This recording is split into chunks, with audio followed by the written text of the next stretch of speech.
Tonight, we will be addressing a subject that has been debated by historians, political scientists, and social commentators for decades. What is liberalism, and what is its place in the American political tradition?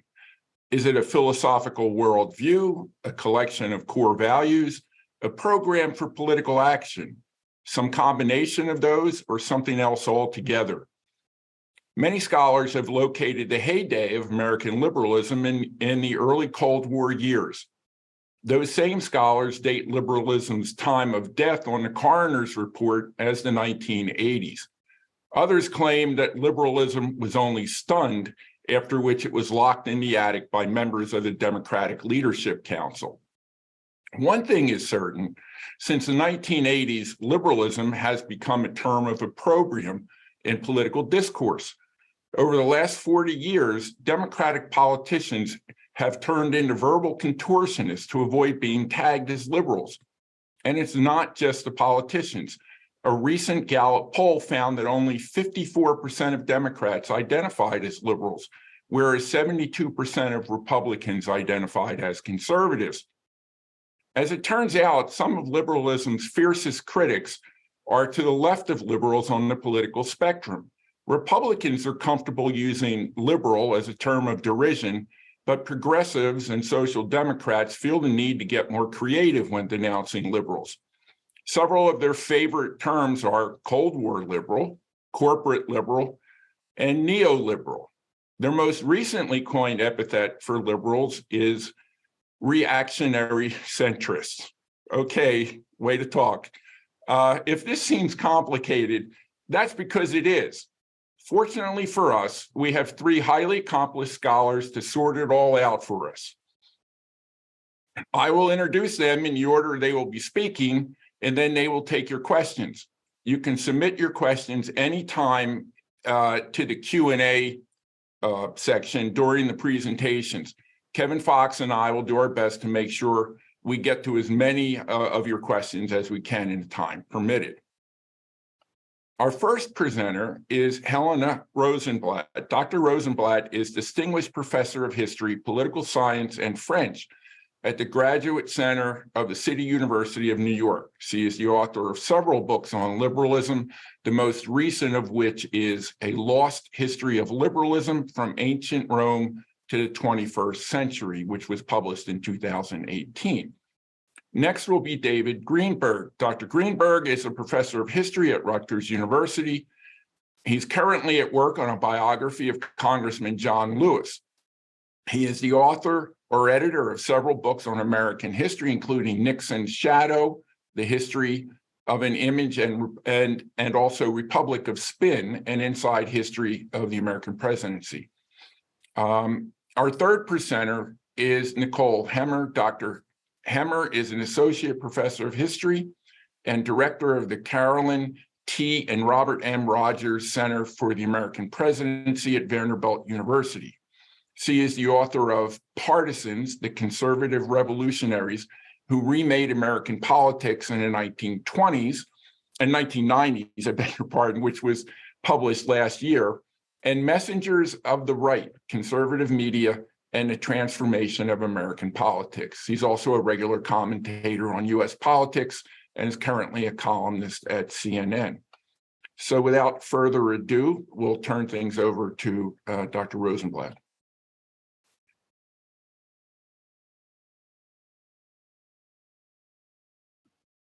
Hi, so thank you very much for inviting me, and thank you for all those who are listening.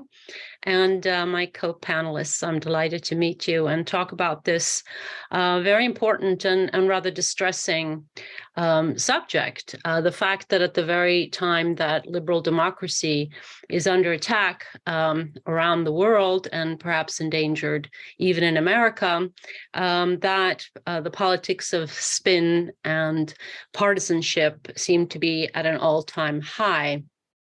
as some excellent books by my co-panelists have argued.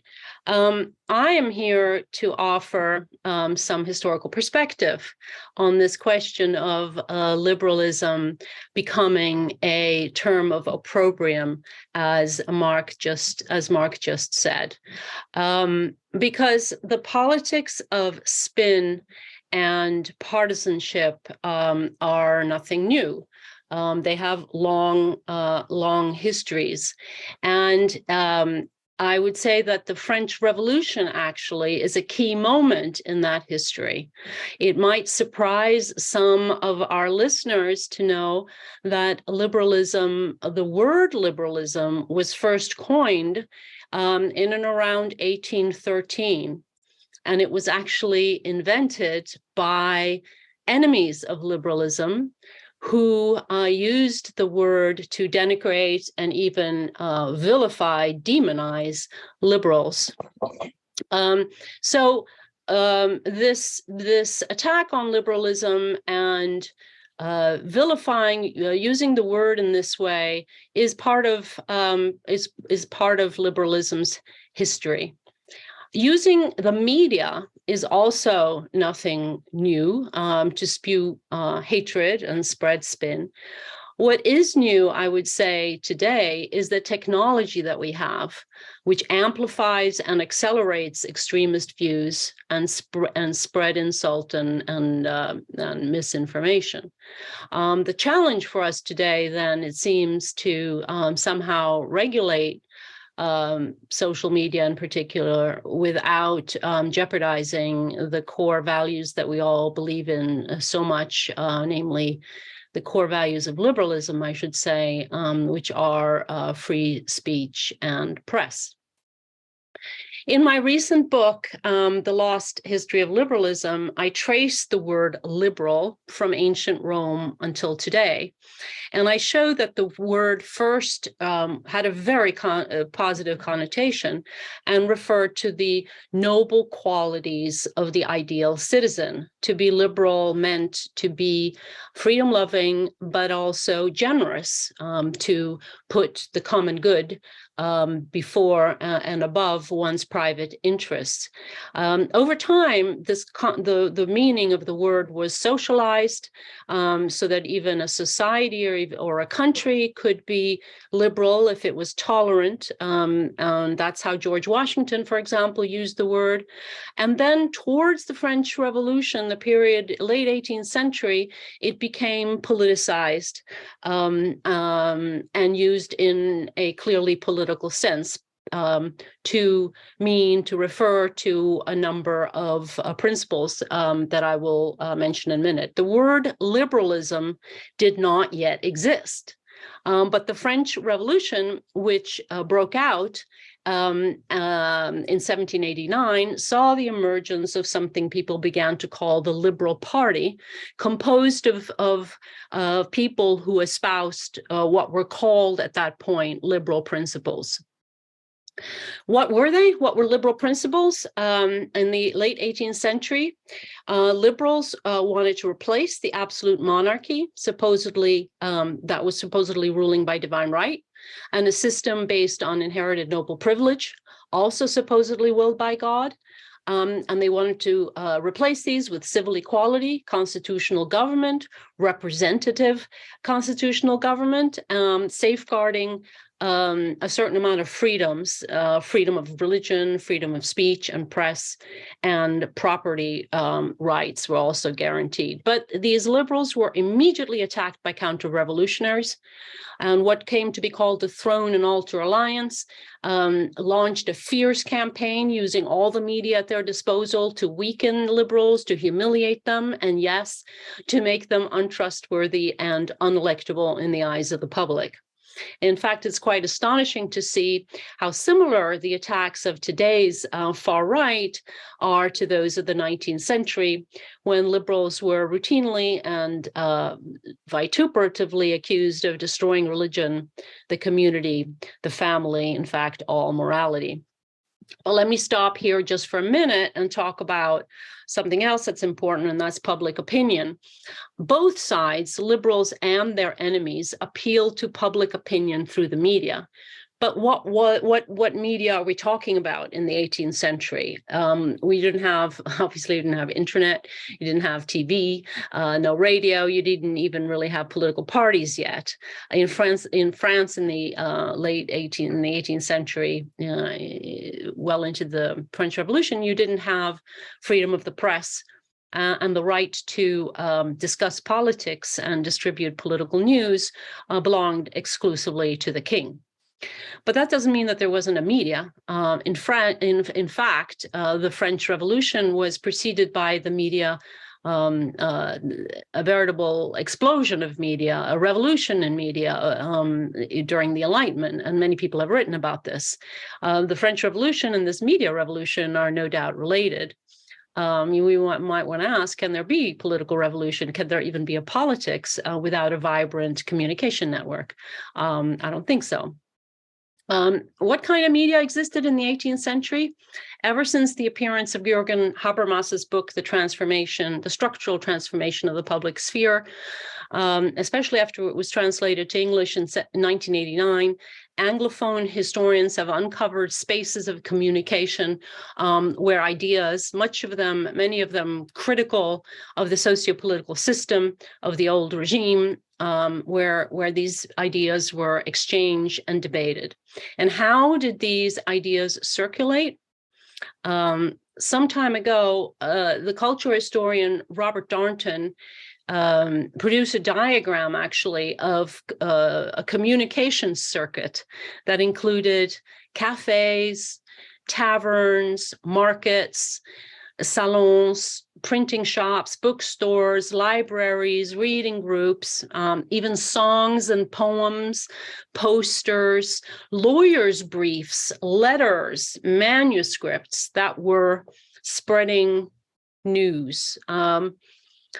Much like the internet today, this communication circuit accelerated the dissemination of news and amplified it. Some of it, of course, was legitimate news, some was not.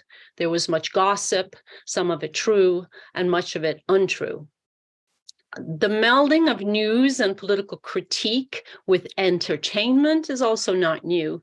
The so-called forbidden bestsellers of the old regime were copied by hand to evade the censors and contained a lot of political critique. They included pornography, titillating stories about the king's mistress, who was said to have started her career as a prostitute, humorous narratives including pictures depicting priests teaching young girls how to masturbate in the confessional, fantastic science fiction style stories that helped readers see what's wrong with their own society and imagine a future one that would be better. Sensational accounts of the lawsuits and sordid divorce stories of the rich and famous eroded respect for the system and desacralized the regime.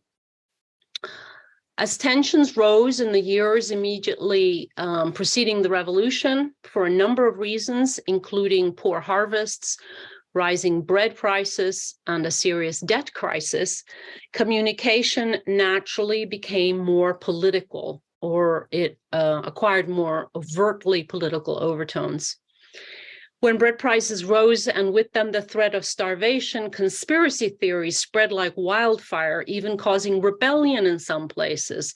The nobility was said to be intentionally starving the peasants.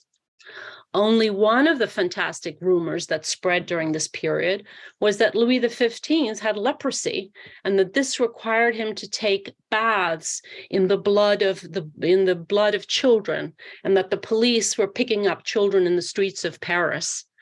This caused rioting in Paris.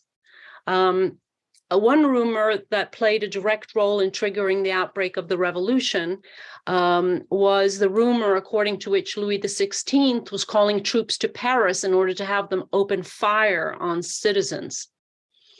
Meanwhile, a mountain of pamphlets called his queen, Marie Antoinette, a whore and a lesbian, and perhaps even worse, an Autrichienne, with the accent on chien, the chien part of the word.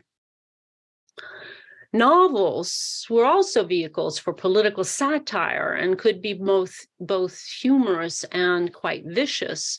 Montesquieu's Persian Letters, Voltaire's Candide, bestsellers. The 20th century did not invent the political entertainment media. Perhaps not surprisingly, this is also a period when political thinkers and actors became conscious of this new force, public opinion, and they wrote about it, they theorized about it. One such person was Jacques Necker, finance minister to the king and father of Madame de Staël, about whom I'm writing a book right now. And he knew the importance of public opinion and the public trust needed to raise loans that were needed to keep the kingdom afloat. There was a debt crisis in France, and some people say that that's really the cause of the French Revolution, and there's compelling reasons to say that's true. Necker was trying to save the situation. He was well aware of the power of public opinion and tried to cultivate it, harness it, direct it, but instead he saw it backfire against him, and he was dismissed by the king in July of 1789. The public became so angry because he had become very, very popular. And the whole thing backfired on him, and it triggered the storming of the Bastille, the beginning of the revolution. Necker went from being one of the most popular people in France, perhaps the most popular, to being the most loathed. And all is reflected in the media, which didn't spare his wife and daughter, who were subjected to the most outrageous and vicious abuse. This was all before official censorship was lifted. And when that happened at the beginning of the revolution, it let loose a torrent of slanderous writings produced by every side of the political divide. In France, the decade between 1789 and 1799 generated over 1,400 serial publications in Paris alone. So this was an age of publicity like no other, and it continued throughout the revolution, when political actors often also became journalists. Left and right attacked each other in the most vicious ways. As the early revolution veered off into terror and wars, both domestic and foreign, and so-called enemies of the people were denounced and guillotined, these attacks multiplied and intensified. It was in this extremely polarized context that the word liberalism was invented. And it was a word coined by counter-revolutionaries, the enemies of the liberals, in order to denigrate and vilify them and make them worse than unelectable. The word liberalism did not exist until around 1813. The word, as I recounted earlier, goes back a very long time, but the corresponding noun was liberality, not liberalism. One of the very first instances of the word liberalism found in print is in a Spanish newspaper. The paper asked, "What does liberalism mean?" and then went on to explain that liberalism was a system founded upon ignorant and absurd, anti-social, anti-monarchic, anti-Catholic ideas. It then listed a number of heretical sects, including Jansenism, Lutheranism, and Calvinism, before concluding that liberalism was just another pernicious heresy to be stamped out. Central among those heretical principles was liberalism's promotion of civil equality and constitutional government responsible to the people, not to a king, aristocracy, or church. Early liberal thinkers and actors were vilified, demonized, and literally dragged through the mud. Madame de Staël, Necker's daughter and a powerful early liberal leader, was called an ugly slut and a hermaphrodite. When liberals advocated freedom of the press, they were called anarchists. When they advocated freedom of religion, they were called atheists. And when they advocated the right to divorce, they were accused of trying to destroy the family. It's really remarkable how many of the attacks liberals face today are old, rehashed arguments heard throughout the 19th century. And throughout the 19th century, the throne and altar alliance, the centuries-old alliance between the Catholic Church and the absolute monarchy, was liberalism's most formidable enemy. Together, they launched and managed a huge propaganda campaign to annihilate liberalism. A torrent of books, pamphlets, and articles were published, sermons delivered, and encyclicals and bulls pronounced denouncing liberalism and liberals in the most virulent of terms.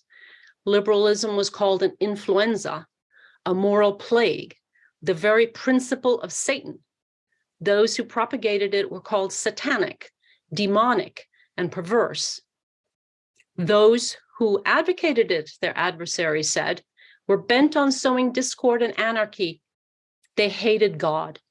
Pope Pius IX called liberalism, I quote, abominable, monstrous, illegal, impious, absurd, sacrilegious, and outrageous to every law, human and divine, end of quote. In a pamphlet titled Liberalism is a Sin, a Catholic spokesman called liberalism, and I quote, a greater sin than blasphemy, theft, adultery, homicide, or any other violation of the law of God. From Pope Gregory XVI's Mirari Vos of 1832 to the Syllabus of Errors of Pius IX in 1864, the Vatican condemned liberalism wholesale and repeatedly, explicitly denouncing freedom of conscience and freedom of the press. In Mirari Vos, liberalism was called a deadly pestilence and a poison because it led to religious indifference and caused people to question the obedience they owed their governments. Pope Gregory specifically condemned the separation of church and state and freedom of conscience. He even defended book burning, asking, quote, is there any sane man who would say poison ought to be distributed, sold publicly, stored, and even drunk because some antidote is available and those who use it may be snatched from death again and again? So this is only to give you a little bit of a background of the early history of liberalism. The attacks went on, of course, also from the left. Here I focused on attacks from the right, but when socialism arose, it attacked liberalism from the left in all sorts of ways, saying it was a fraud, saying it was selfish, and so on and so forth. But the point I wanted to make here is really that some of this it doesn't make it any less awful what's going on today, of course, not at all. But it shows us that liberalism has survived all of these attacks somehow, and gives us, I suppose, a little bit of hope that it might survive another century or two. But I don't know. Thank you. Thank you, Helena. That was terrific and a great background to my presentation. I'm trying to share my screen because I have a PowerPoint, but it's saying that it's disabled. I don't know if we can remedy that quickly. Oh, there we go. Thank you. And here I'm going to share a little presentation.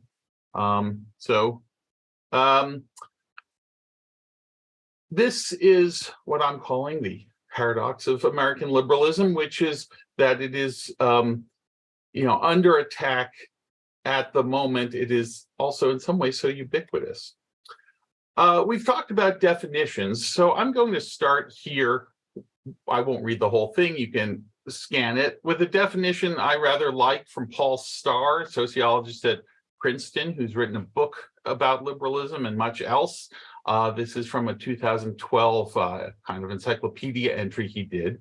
And I'll just point to a few key elements of this definition he affords. He begins with a kind of general philosophical statement. And this aligns very much with what Helena was talking about, going back to the days of the French Revolution and even before, ideas about rights and freedom and equality, constitutional government. And he also then moves to talking about specifically what liberalism has meant in terms of public policy, public attitudes, positions when it comes to political debates.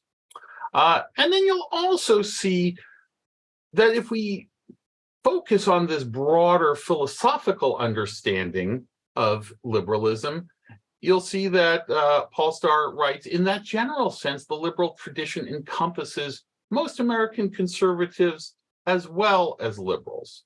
And I think that's an important point to keep in mind. When we're talking about liberalism in this broader philosophical sense, it's really the underpinning of our entire political culture, although there are illiberal strands in it, in our political culture too. But then sometimes we talk about the specific political conflicts in which those on the left or center left are often called liberals, and those on the right called conservatives. So this is, I think, a helpful background for us as, again, to a little bit of the history. And here is what I'm saying. There's sort of two meanings of liberalism that sort of coexist uneasily in our discourse, and it's just impractical to always be saying which one you mean. So I have John Locke here, the philosopher who's looked to as one of the Enlightenment philosophers whose ideas are the foundation for what we think of as liberalism. And then I have Franklin Roosevelt, perhaps associated more than anyone else with liberalism as a politics in American life. Since the New Deal, one could even take this back, I think, to Woodrow Wilson. He starts using the word liberalism to refer to a similar philosophy as well. And these include, I think, policy positions and principles that we're all pretty familiar with. Civil liberties, such as freedom of speech, freedom of worship, equality, although sometimes what we mean by equality can be contested, but certainly an equality of opportunity, a society in which every citizen should have a more or less equal chance to thrive. Really, since the New Deal, we've had this idea, and again, to go back a little further, since the progressive era of Theodore Roosevelt and Woodrow Wilson, the idea of a strong state is kind of necessary to keep that playing field fair, to ensure economic growth and fairness. So, these days people talk about capitalism and socialism. Well, for a long time, the United States has had a mixed economy with elements of both, and a welfare state where there's a strong sense of social provision. Those are very much parts of liberalism too. With the civil rights movement, the expectation that the federal government would actively protect civil rights became, I think, increasingly central to our understandings of liberalism. And then internationally, at least since Wilson and FDR, we've had the understanding that liberalism should also be the basis for an international order. And you have a talk coming up on Ukraine. The whole fight for Ukraine, which has maybe surprised some people with the degree to which Americans have rallied to Ukraine's defense, I think it's because it does tap into our understandings of liberalism in the international arena as well.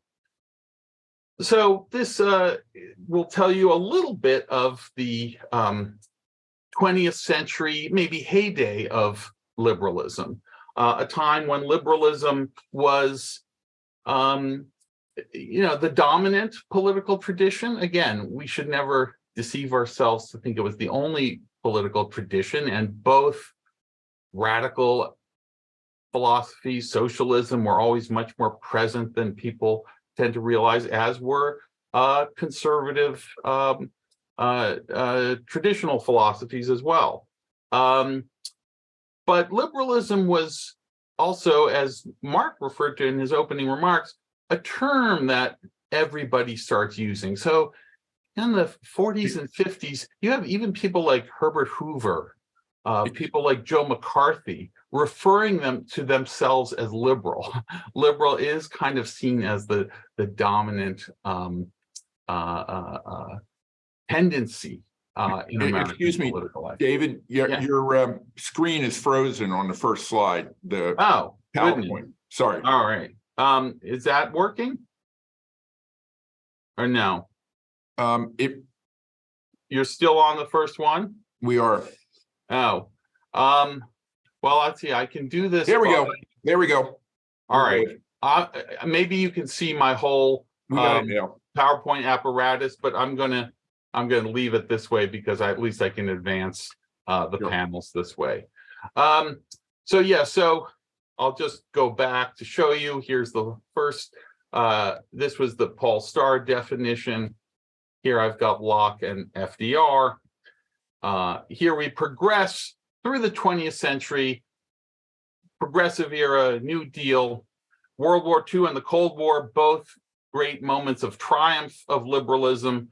The first over its great authoritarian, totalitarian enemy of the right in the 20th century, fascism, and then over the great totalitarian enemy of the left, communism.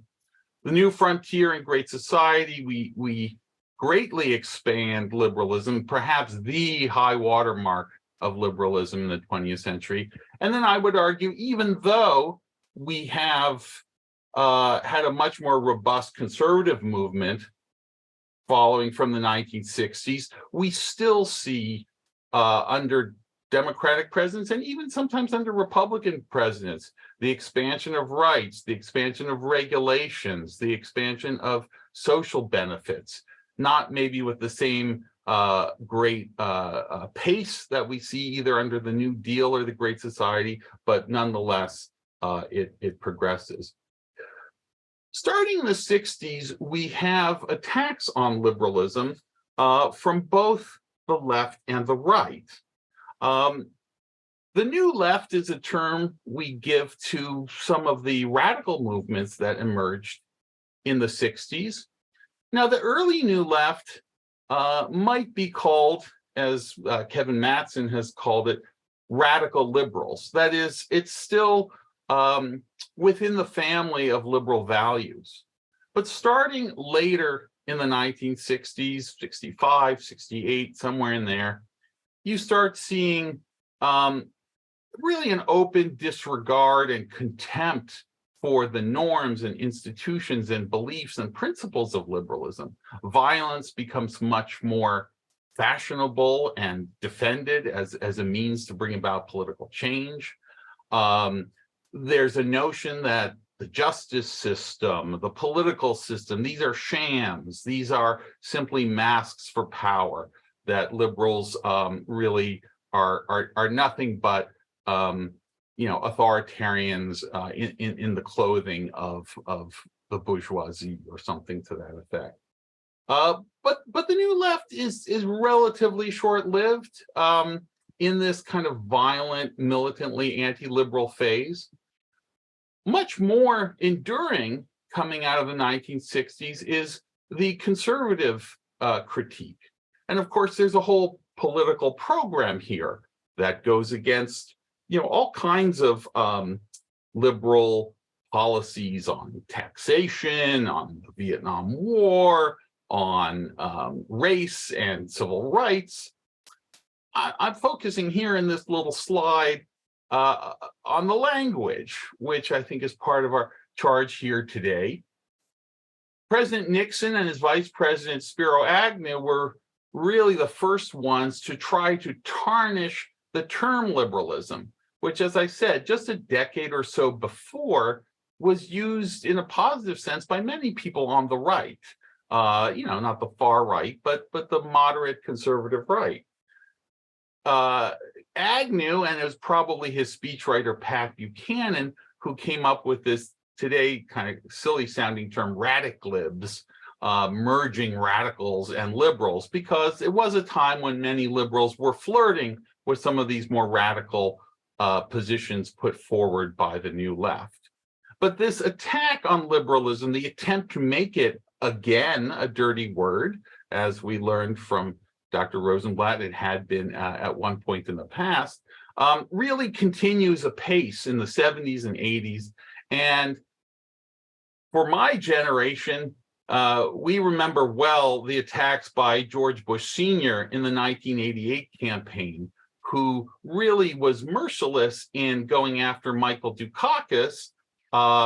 There I've highlighted liberal elite, but he was always using the word liberal as if he were sort of spitting it out of his mouth.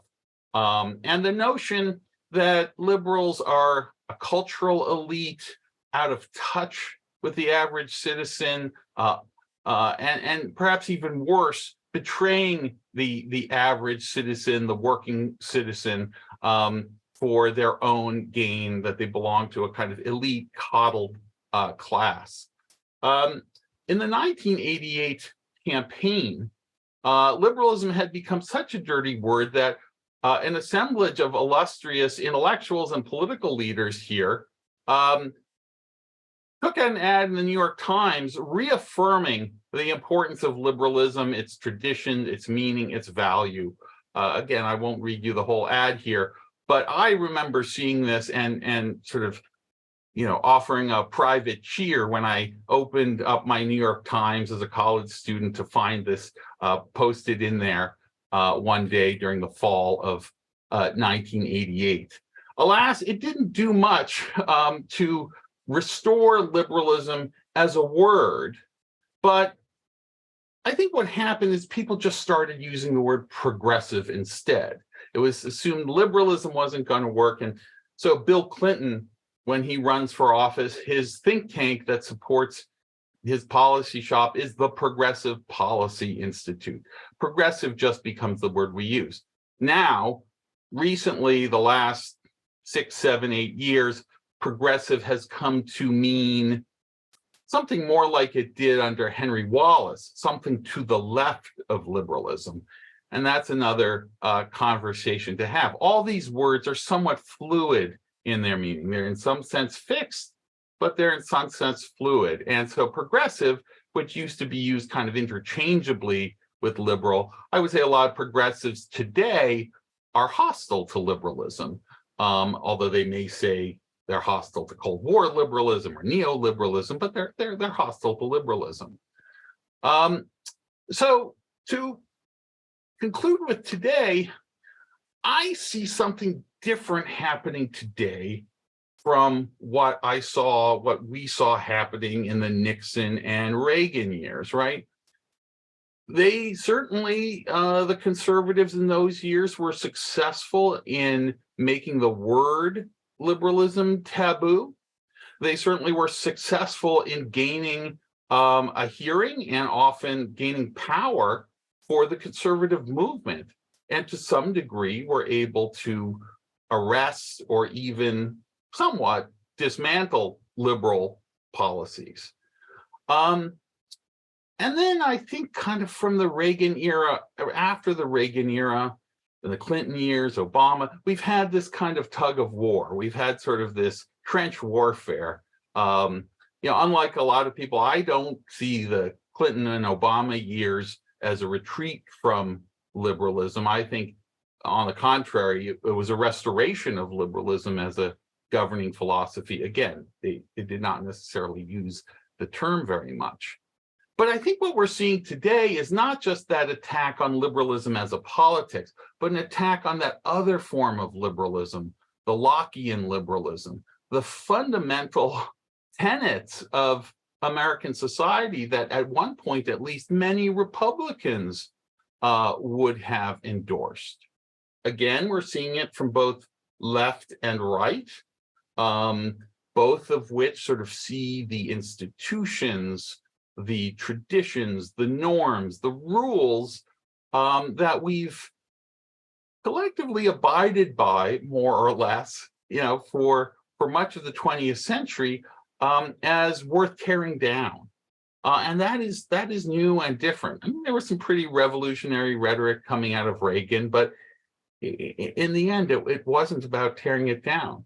But today, the attack, as you see in one of my comments, is also against mainstream conservatives, the neoconservatives, who were always the most liberal of the conservative family. And they're the ones who have become the never Trumpers, because they realize this is an attack not just on the Michael Dukakis's and the Walter Mondales of the world, but this is an attack on something more foundational.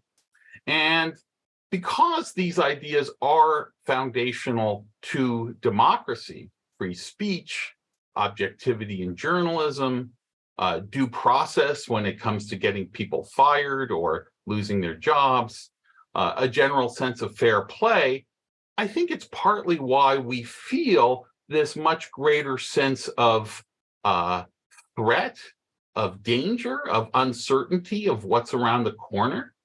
Again, I don't want to make presumptions about the politics of people in the audience, but I think everybody felt that the 2020 election, politicians say it every year, but that year really was the election that so much was riding on. And so now we're sort of at this point where, I have two kind of one book and one magazine cover there, these threats from the right, threat from the left, but they're really on the sort of foundations of what liberalism has provided to the United States. And I think that accounts, in my view, for why it feels like such a dangerous, such an uncertain, such a fraught moment, and maybe why we're gathered here today. Thank you. I'll stop there. Well, I'm going to pick up where David left off and take a look at conservatives and how conservatism came to rely so heavily on anti-liberalism as a way of holding the conservative coalition together. Now, conservatives in the United States have long been opposed to liberals. In fact, there was this organization founded in the early 1960s, Americans for Constitutional Action, and they wanted to make a ranking of how conservative members of Congress were. And the way that they initially did that was they just took the rankings of the Americans for Democratic Action, which ranked how liberal politicians were, and flipped them upside down. So if you got a low rating from the ADA, that meant you were conservative. But over the course of the development of modern conservatism, particularly during the Cold War, conservatism developed not just an opposition to liberalism, but a real ideology that held the movement together, that brought together various factions. That is going to change, and anti-liberalism is going to become the glue that holds the conservative movement together, and in which the movement has to invest more and more energy because it is the thing that keeps the coalition united.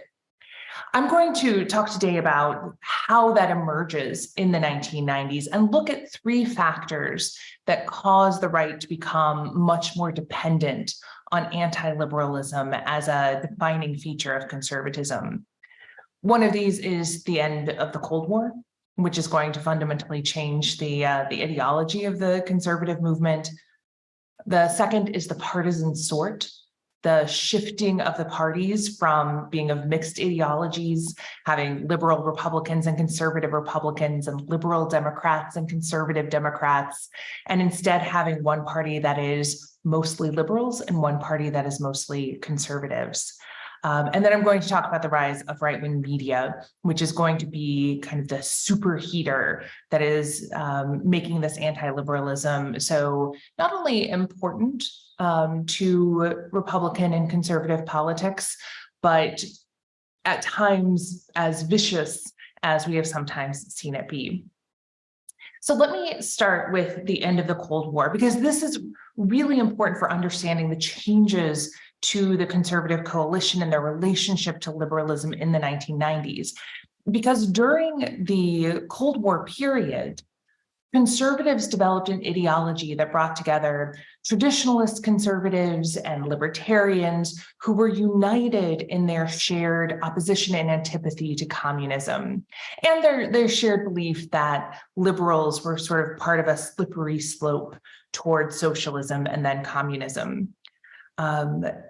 During the Cold War, you have this new conservatism emerging as a political movement that is constrained in many ways by the fact that it's emerging in a Cold War context.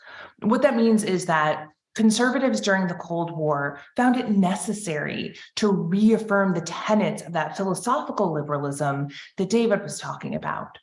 That you had to embrace ideas like democracy and freedom because those were part of the fundamental differences between the United States and the Soviet Union.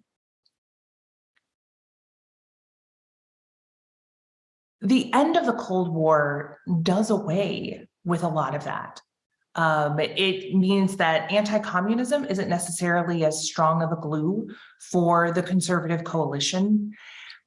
And it means that it is not necessarily needed to talk about freedom and democracy and commit yourself to this kind of philosophical liberalism in the same way. And there's a character where we see that, and that's Pat Buchanan. Pat Buchanan, who had been in the Cold War, an absolutely fervent Cold Warrior, who had done things like call for more generosity toward undocumented immigrants, because the US should have more open borders and allow for the free flow of people and should allow for free trade. He was speaking in a kind of Cold War patois, and as soon as the Cold War ended, he dropped it. By 1991, Pat Buchanan is arguing that now that the United States has defeated the enemy of communism, it is now time to look at the mythology of democracy in the United States and the kind of magical hold that it has on the American people. Maybe democracy needs to be overturned as well. Maybe we've gone too far down the small d democratic road. He begins to call for more authoritarian governments. And Pat Buchanan emerges in this moment to fill an important role on the right, to expand kind of the definition of what the post-Cold War right is going to look like. And he basically helps either shatter or show how splintered the right is in ideological and policy terms. So Pat Buchanan comes out in the 1992 campaign running to the right of Ronald Reagan, but also running on policies and ideologies that are distinctly different from Cold War conservatives. Ronald Reagan and George H.W. Bush wanted free trade.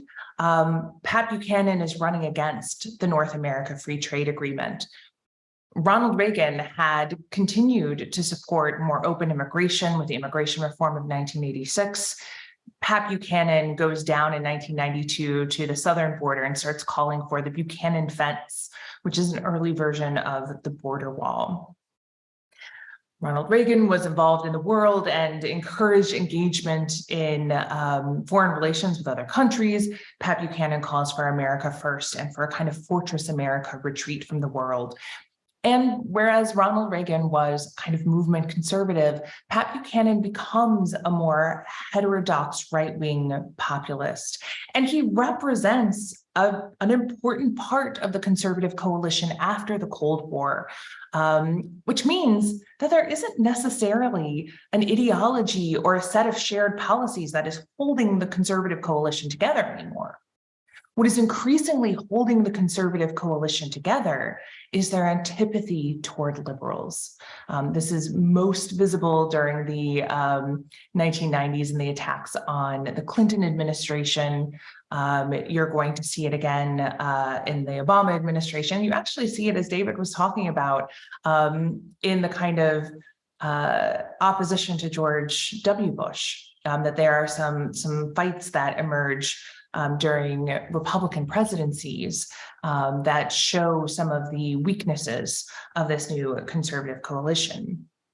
And one of the reasons that anti-liberalism turns out to be a really good way to hold this conservative coalition together is because the parties were beginning to sort along partisan lines. That increasingly, it didn't necessarily require somebody in the Republican Party to find common cause with liberals, because there weren't very many liberals left in the party. And that wasn't something that was foreordained. The parties had, again, long been a kind of ideological mix. And when Reagan was running for office as a conservative and wanting to make a more conservative Republican Party in the 1980s, he believed that he could build that conservative consensus and that conservative majority by winning over liberals, right? Bringing them into the Republican camp and the conservative camp. The idea of the Reagan Democrat becomes so popular in this moment because there's this sense that Reagan has the ability to convert Democrats and bring them into this conservative party. By the 1990s, this is a dying project on the right. There's much less interest in Reagan Democrats. Certainly by the mid-1990s, there is this moment around the 1992 election where conservatives reach out to Perot voters. This was a big project for Newt Gingrich as he was eyeing building a conservative majority, a Republican majority in the House, that, oh, maybe we can compromise some of our ideological ideas in order to win over these independents who had been voting for Ross Perot. This was the big idea behind the Contract with America. But that doesn't last all that long. Pretty quickly, the politics on the right in the 1990s are less Reagan Democrat and more Rhino, Republican in name only. The very hint of liberalism in a Republican politician becomes a sign that that person is no longer part of the right's orthodoxy and should be purged from the party. So there is no longer any attempt to make common cause with liberals. Now that is seen as a kind of heresy within the Republican Party. Newt Gingrich, as Speaker of the House in the second half of the 1990s, finds that the best way to hold his coalition together was by attacking liberals. And he constantly kind of found himself in this position of shutting down the federal government, of impeaching Bill Clinton. And in the case of impeachment, it wasn't necessarily something he even wanted to do initially, but it became kind of the way of holding together at least part of his coalition that was far more to the right than he was. And the reason that he had to contend with this much further to the right part of the conservative coalition was in large part because of the rise of a new generation of conservative media figures. So conservative media had long been part of the conservative movement. They'd been there from the beginning. But starting in the 1990s, you begin to see the development of a conservative ecosystem that is far more powerful, far more profitable than what we had seen before. And the biggest exemplar of this was Rush Limbaugh, somebody who by the early 1990s, as a radio host, had millions of listeners. He had a couple of best-selling books. He had a syndicated television show that was produced by Roger Ailes. But he also becomes a key part of Republican politics, in part because he supports this expanded definition of what conservatism can be, and in part because he believes that attacking liberals is the right way forward, and that if you're not hard enough on liberals, then you're not really conservative enough. He supports Pat Buchanan in the 1992 Republican primaries, and then the Bush administration reaches out to him. He spends the night at the Lincoln bedroom during the 1992 election as the White House tries to win him over. A couple of years later, when Republicans take the House of Representatives in the Republican Revolution, it's Rush Limbaugh who is crowned as the majority maker and an honorary member of that coalition.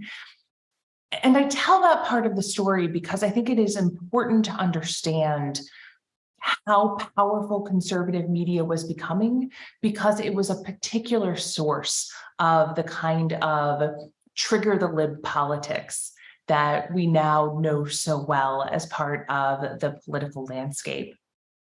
And Limbaugh wasn't alone in the 1990s. I mean, there were people like Oliver North, who fresh off of the Iran-Contra affair has his own radio show and loves to talk not only about like liberal media bias, but to talk about how evil in some ways liberals are. And then eventually on Fox News, where liberals would take a pounding on the show, Hannity and Colmes, and also on the O'Reilly Report, they become kind of not just the favorite target of these radio and television hosts, but they become the core of the programming, which appeals to this more kind of heterodox set of conservatives that now exists in the 1990s and the 2000s. And it is through these programs that liberal bashing becomes a kind of sport, a ritual of unity and camaraderie on the right. The coalition may have remained somewhat fractured, especially in the late Bush years, but opposition to liberals helped keep it together. And it wasn't that it was keeping it together out of this provoking of fear and anger, although fear and anger were certainly within the emotional range of conservative media. What I think we often overlook is how much emotional pleasure came from beating up on liberals within conservative media and conservative politics. There's a kind of shared delight and humor in skewering favorite liberal targets like Bill Clinton and Ted Kennedy, and then later Obama, now Alexandria Ocasio-Cortez. Like, there are some favorite targets for which it's kind of a ritual bonding moment to pile on to these particular figures. Within the conservative movement, those media values of triggering the libs become political values pretty quickly. They become indistinguishable from one another within the movement, and with the rise of Donald Trump, the difference between media values and political values essentially disappear. Triggering the libs becomes an ethos and a core part of the conservative coalition. And in the age of Twitter and cable news, it actually becomes a media strategy as well. If you manage to attack liberals in a way that triggers the libs, you're going to get quote retweets, you're going to get segments on MSNBC and CNN, and there's a way that you're elevated by this particular political tactic, which for politicians means more fundraising. For media figures, it means new viewers, followers, and subscribers. And just as kind of a closing note, and to build on something that David said earlier, what is interesting about the anti-liberalism of the right in this moment is that it increasingly echoes a lot of the language of critics from the left. There's increasingly this criticism that liberalism is racist, that it is corporate, as we've seen in an earlier period, that it is elite. And that has been an effective way in which both the liberalism as a dirty word on the left and liberalism as a dirty word on the right have come together to create an atmosphere that can be fairly difficult for liberals to navigate. Okay, thank you very much. Thanks to all three of you. We have a couple questions. One, a member of the audience wants to know if it's possible to get a copy of your PowerPoint, David. So I'm sure we can arrange that. And we have another question here. To what degree is contemporary skepticism about capitalism a central factor in the current critique of liberalism? For example, the prevalence of discussions of, quote, neoliberalism. Do you see the current level of distrust, criticism of capitalism as higher than it's been in recent history? And that's for all three of you, I guess, if you want. Helena, you'll pass. I think I know you'll jump in too, David, but I do think that capitalism and criticisms of capitalism play a huge role in this, including in these kind of newer conservative critiques that echo the critiques of the left. But they're often displacements of criticisms of capitalism, at least on the right, which is to say that, a lot of the criticisms of the Clinton era and the Obama era and the growing inequality in the United States are artifacts of capitalism and increasingly unregulated capitalism. But you're certainly not going to hear on the right many attacks of, oh, capitalism is bad. Instead, it becomes, oh, liberalism is bad. So I think that in some ways, on the right at least, there's a kind of displacement of a criticism of capitalism and its effects, particularly unregulated capitalism and its effects, and liberalism, which becomes a more comfortable target. Yeah, I think this is why I really dislike the term neoliberalism. It's sort of cooked up as an epithet by the anti-liberal left to suggest there are no differences between American political liberals and American political conservatives. And yet, we've had 20 years where we've had red states and blue states. We've had these very polarized politics, huge differences between the two political parties.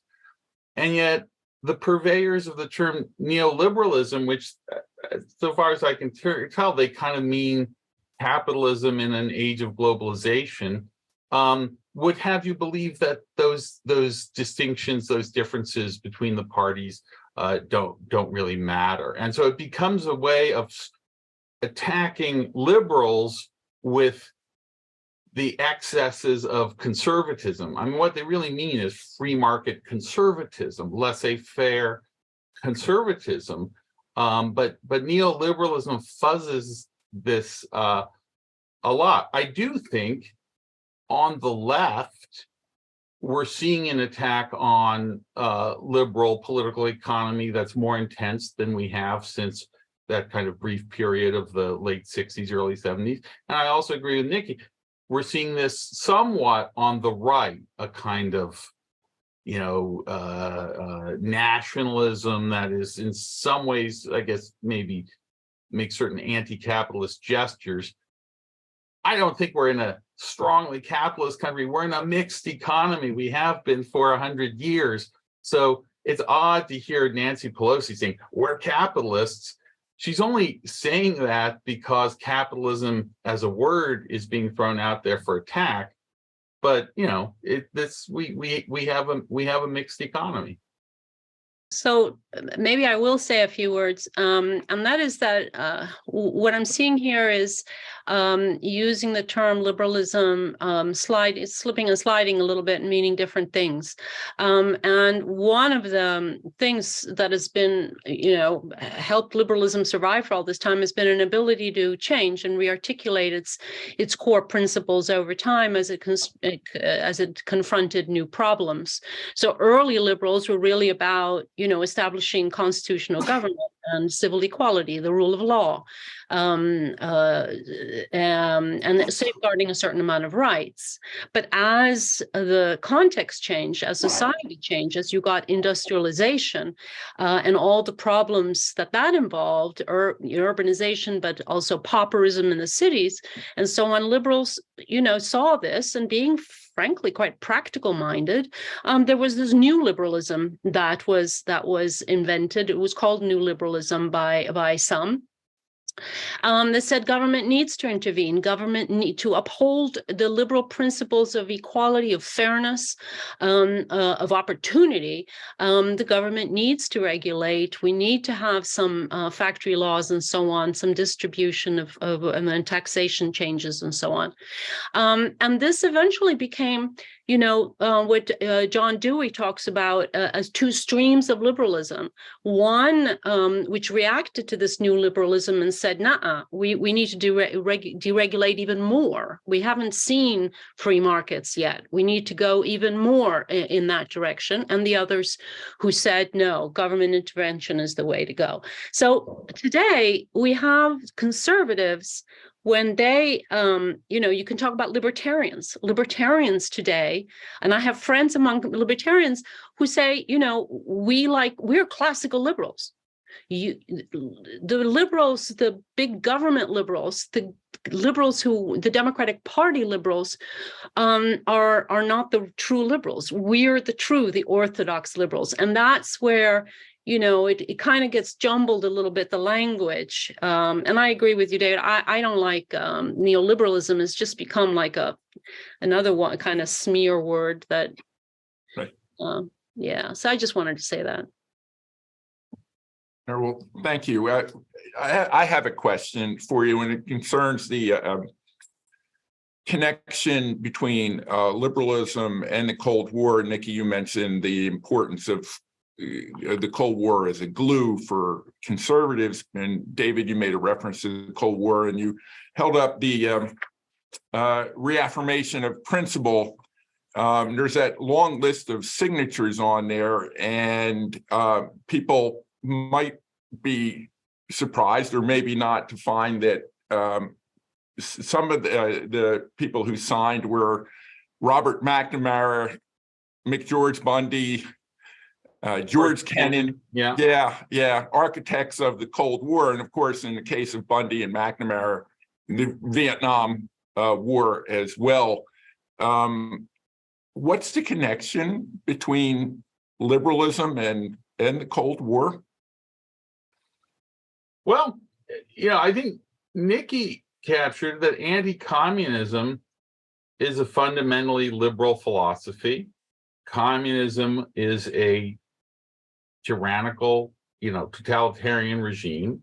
And there are actually great continuities, almost seamless continuities in the rhetoric of anti-fascism, anti-totalitarianism that one sees in the 30s and 40s, and the attitude toward anti-communism. The new left historians of the 60s and 70s came up with, I think, a very incorrect interpretation, which was that anti-communist Cold War liberalism emerged kind of out of whole cloth, as soon as Hitler was defeated. But in fact, it grew very naturally out of the same values and ideas that were being preached and imbibed in the fight against fascism. Now, with Vietnam, you have this debate. Liberals themselves are split. You have those who think that the fight against international communism requires an ever-increasing commitment to this war in Vietnam, where 55 or 58,000 Americans lose their lives.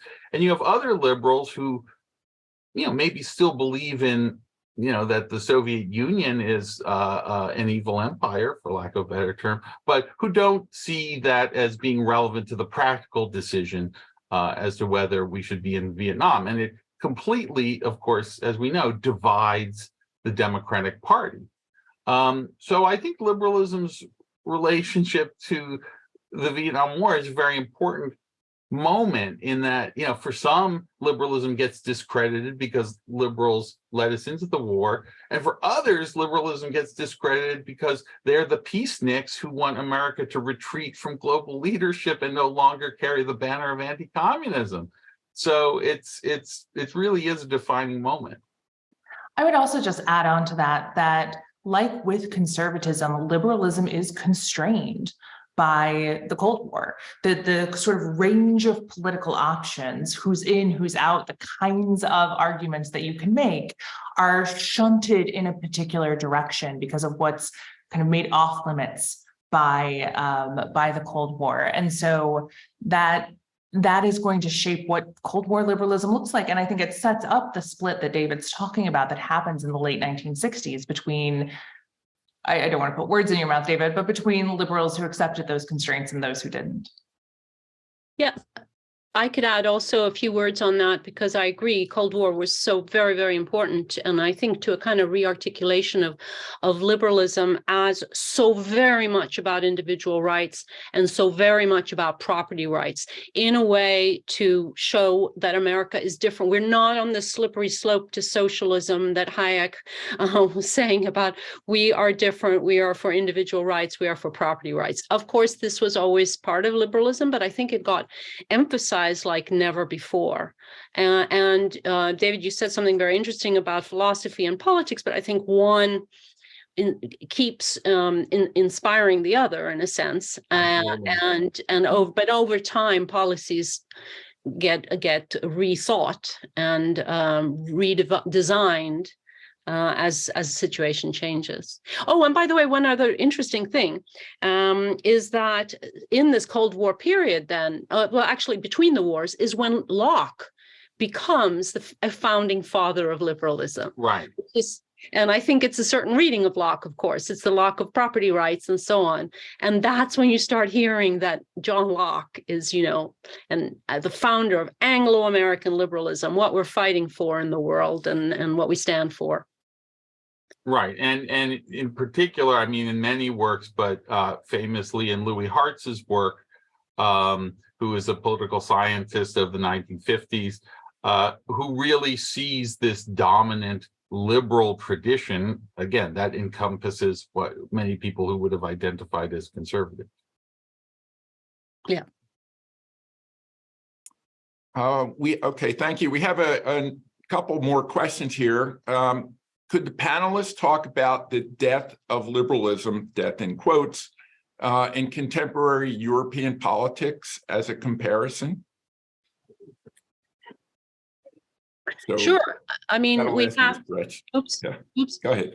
I mean, just briefly, I mean, we have now leaders, Orban in Hungary is one, Putin in Russia, who openly trumpet that they're for illiberal democracy.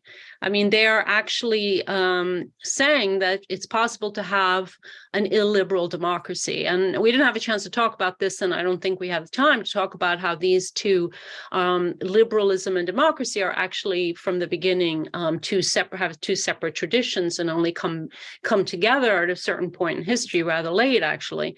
But liberalism, but they're attacking liberalism, and by liberalism, in this case, I think they have turned it into something that really means Americanism. It means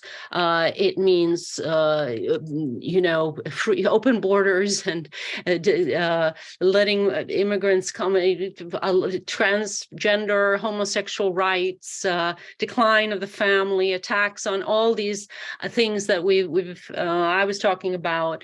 That's what liberalism has. They caricaturize liberalism as that. They demonize, they vilify it, as Nicole says, as a way, I think, of uniting the country behind the leader who says, I represent the people, I don't need safeguards, I don't need division of powers, I understand the people. These populist leaders who are celebrating the death of liberalism. They think it's a bad thing, and that democracy doesn't need liberalism. Doesn't need. They associate liberalism with decadence. Decadent.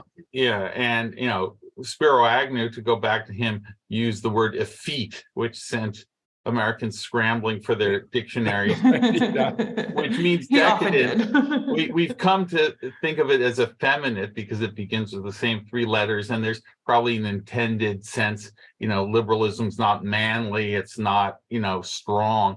That's implied too. I think in both Europe and the United States and many other countries around the world, Brazil and Philippines, and we are seeing, I think death of liberalism is far too premature a verdict, but we are seeing liberalism on the ropes. And I do think, and here's where some of the neoliberal critics or critics of neoliberalism have a point.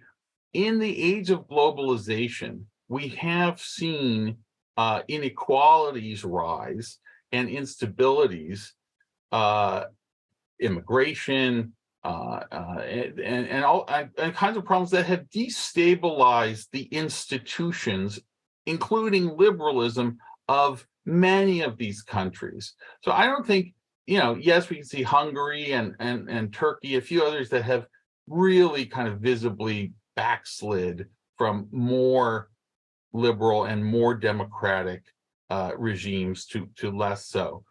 But in a lot of places, it's like the fight is on. These parties are doing very well, but Macron still wins. So it's engaged. It's definitely an open question what the future of liberalism will be. But when people are dancing on its grave already, I think it's premature. But this is where the poverty of language actually becomes a real problem, because we have these words, this word liberalism, that applies to both the political liberalism and this deeper philosophical liberalism, or liberal democracy. And what you see happening in the United States, you see folks within the conservative movement who are developing very close relationships with the liberal regimes in Hungary and Turkey and other places. And this is often then flung back into US media as a kind of trigger the lib moment. Like, look at us, we're hanging out with Erdogan, or look at us, we're hanging out with Viktor Orban, and he's also mad at George Soros. And isn't this like a wonderful unity that we found? But trigger the lib in that case is trigger the liberal democracy, because it is forming a coalition, an alliance with someone who isn't just someone we're defeat the Democratic Party, but is taking aim at democracy as well. And we see that here in the United States as well, some anti-democratic and illiberal forces on the right that are sometimes hidden behind the label of anti-liberal because there are two different definitions of liberalism, and that elision, I think, is a real problem and a potential danger in our politics. All right, thank you. We have a couple more questions here. So one member of the audience asks, does federalism fit anywhere in here? And that's another one of those isms, I think, that has a couple different meanings, but so take your pick. Well, one federalism that I can just pick really quickly is the devolution to the states federalism. And in that case, it has a huge role to play in the future of liberalism, because especially given the context of both the Congress as it's currently constituted and the Supreme Court as it's currently constituted, the future of liberalism and liberal innovation is going to be happening at the state level, and much less so, I think, at the federal level, just because of the constraints of the courts. So federalism, at least for the future of liberalism, is going to play a pretty important role as that kind of laboratory of democracy. And I would say in the United States, it also seems likely to increase the polarization as we get more and more states with an entirely Democratic or an entirely Republican legislature plus governor. So we may see just greater divergence than we even have today among what it means to live in, Arkansas versus Vermont. Okay. Thanks. So another question we have here. Tonight, we've heard that after the Cold War, the reaction to liberalism became stronger because of the lack of a common enemy. Do you think there was also a larger change in liberalism that caused this reaction? In other words, did liberals have anything to do with that? I think yes and no. I mean, there's a periodization problem, which is that we're talking about this moment in the 1990s, and most of the leading conservative figures like Newt Gingrich and Rush Limbaugh are fighting fights of the 1960s. So they're looking at the 1960s and criticizing those changes. The rise of feminism, the rise of civil rights, the rise of kind of campus leftism. But in fact, in the 1990s, the Democratic Party, at least, is not going off in any sort of left-wing direction whatsoever. In fact, you see the Democratic Party becoming much more conservative on issues like immigration during this period, and working with Newt Gingrich on potentially doing entitlement reforms, doing welfare reform, and tough on crime bill legislation. There is something that happens like in the late 2000s and 2010s, where the Democratic Party does move to the left. But in this particular moment, it's kind of an interesting lacuna in the left-leaningness of the Democratic Party. I think the events that have sort of caused this tergiversation in our politics are really mostly in the 21st century. I think it's the catastrophe of the Iraq invasion. I think it's the 2008 crash. And then I think it's the demographic change, what we might call the browning of America, tied to the election of our first Black president. I think those three things helped overthrow not so much liberalism, but the existing Republican regime and the powers that be. I mean, George W. Bush, now people like him because he's not Trump, but he left office as one of the most unpopular presidents, and he was discredited on the right as well. So there was this vacuum. So they were looking for something else. And it was where Pat Buchanan had been, and it's where Trump entered. I think liberals in this point, they have their own internal fights, but the key events that radicalize the parties are occurring in the 2000s. Okay, thank you. This one takes us back to the 19th century.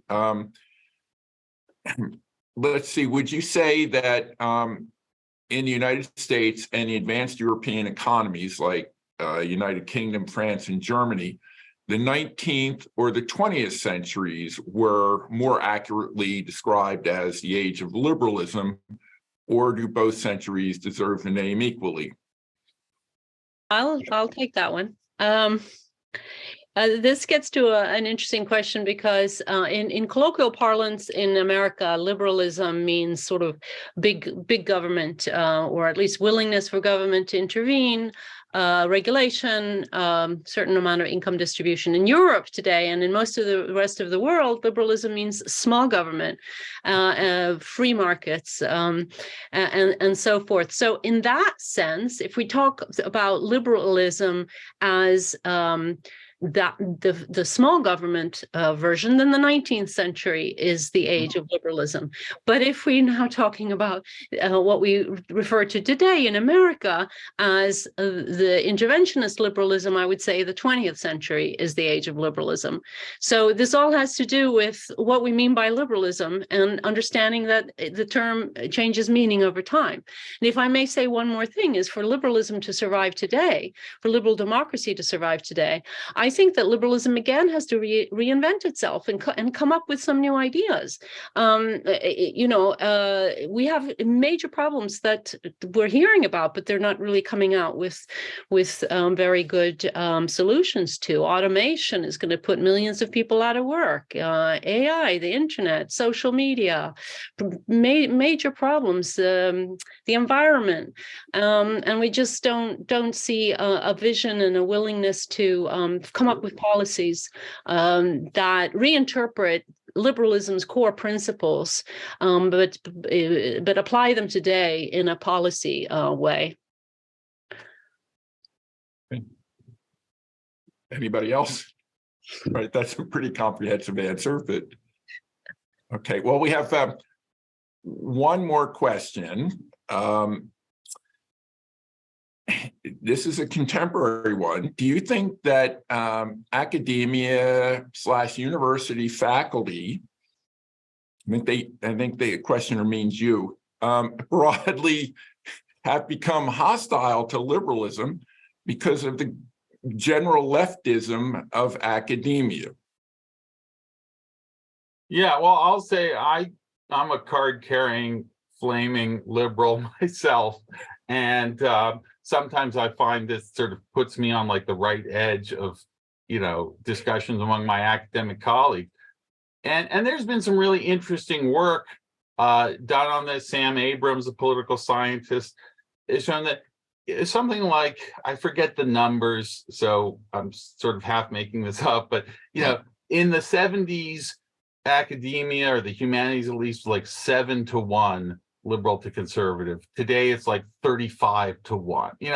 It really in our own time has changed dramatically. I mean, that's just kind of left versus right. Then within that left sphere, it has, I think, moved considerably to the left. And I think there's an unhealthiness to that. I mean, people are entitled to their opinions and their political philosophies and should believe what they believe. But I think it's important that academia remain engaged with what the rest of society is thinking and believing and arguing. And sometimes I find this kind of cognitive dissonance or dissonance when I go from a discussion with like Washington political friends and political journalists who are kind of in one type of debate, and then move to academia where it's a completely different debate. And I sort of wish there were more overlap and connection and engagement between those two sets of conversations. Yeah, absolutely. Yeah, and I think that it's also sharpened by, what David is observing is the nature of the faculty, and then you put that in the institution of a university, which is actually maybe a little less liberal as an institution than its perceived as to the outside world. And I think one of the reasons that faculty sometimes say that they're embattled and say like, oh, no, you don't understand that universities are not nearly the left-leaning places that you think that they are, is because from the interior, the faculty may be left-leaning, but the institutions themselves are not.